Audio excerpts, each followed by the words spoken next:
Okay, good day guys, no. Ito, mai-check na naman tayo Samsung Dual Wash, Samsung Wobble Dual Wash.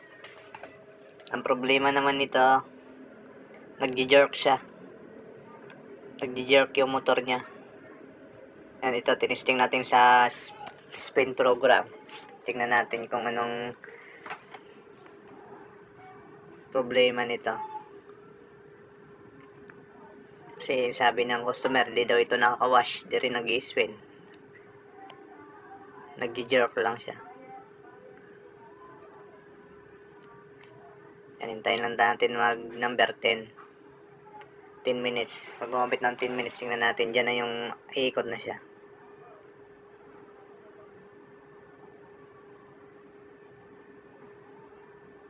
Yan, number 10 na siya. Yan, may ikot na yan.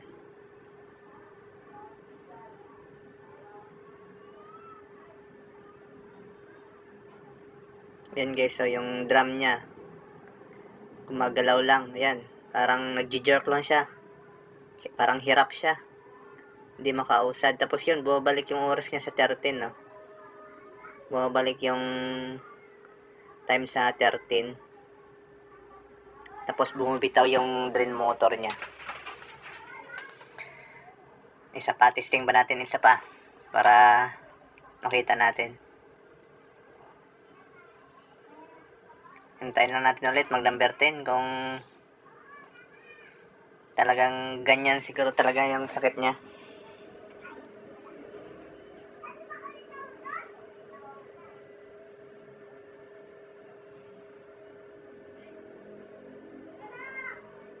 Yan, number 10 na siya ulit, oh. Yan, hirap yung motor niya, oh. Yan, hirap na hirap guys. Tapos bumabalik siya sa 13. Pag ikutin natin tong pulsator niya, smooth naman. Pati yung drums niya yung drum niya. Pag ginatak namin yung drain motor doon, tapos iniikot yung drum, smooth naman.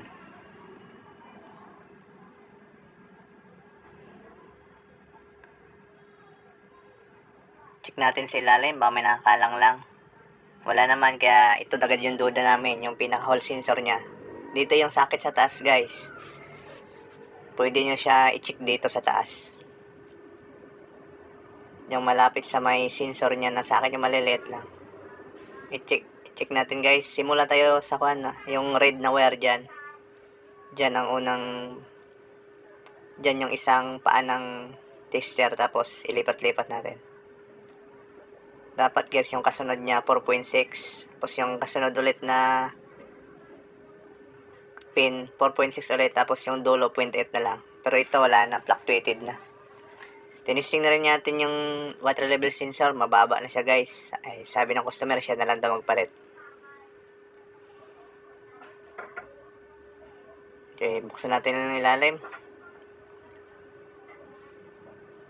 Tanggalin natin yung cover ng motor.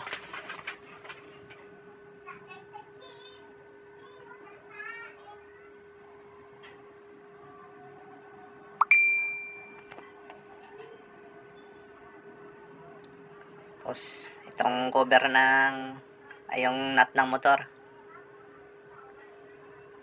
Tapos, tanggalin natin itong pinaka windings niya guys. Windings ng motor. Gamit lang kayo number 10 dyan. Tapos, yung connection ng motor, tanggalin natin.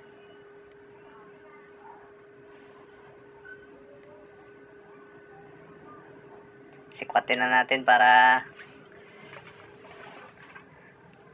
hirap pirsahin eh. Kaya konting sikwat-sikwat lang para matanggal yung sakit.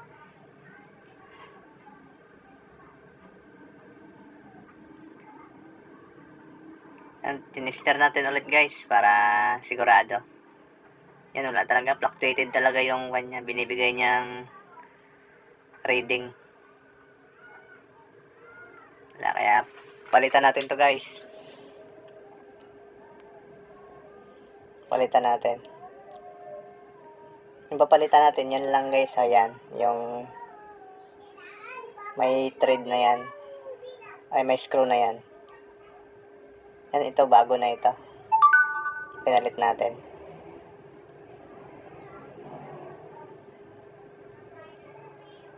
Salpak natin ulit. Balik natin ulit. Tingnan natin kung yan lang talaga ang problema niya. Bakit nag-jerk?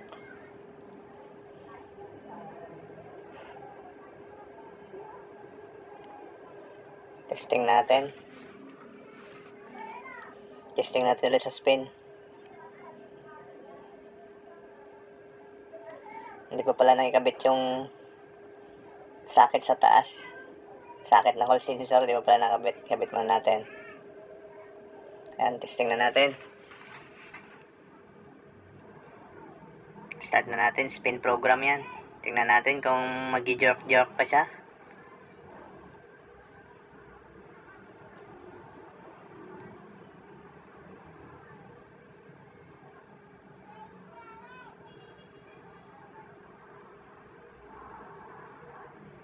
Tayo na natin mag number 10 ulit.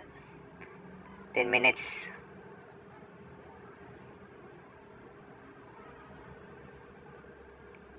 So, hindi pa pala naka-subscribe guys, subscribe nyo yung YouTube channel ko para sa iba pa nating mga videos na ilalabas. Baka nandito yung mga sira ng washing nyo, at least magkaroon na kayo ng idea.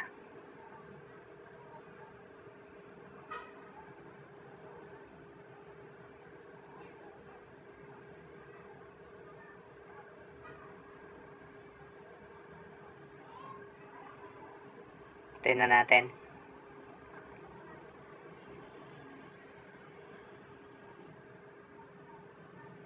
Yan, 10 na siya guys. Iikot na yan. Tayo natin kung mag-jerk pa ulit.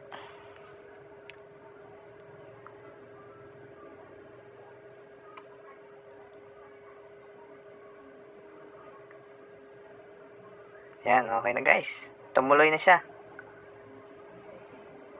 Kanina, hindi talaga siya tumutuloy.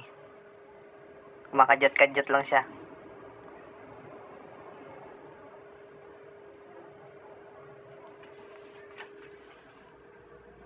Yan, ayan na guys, bumirit na siya. Okay na. May pambili na tayo bigas. Tsaka ulam.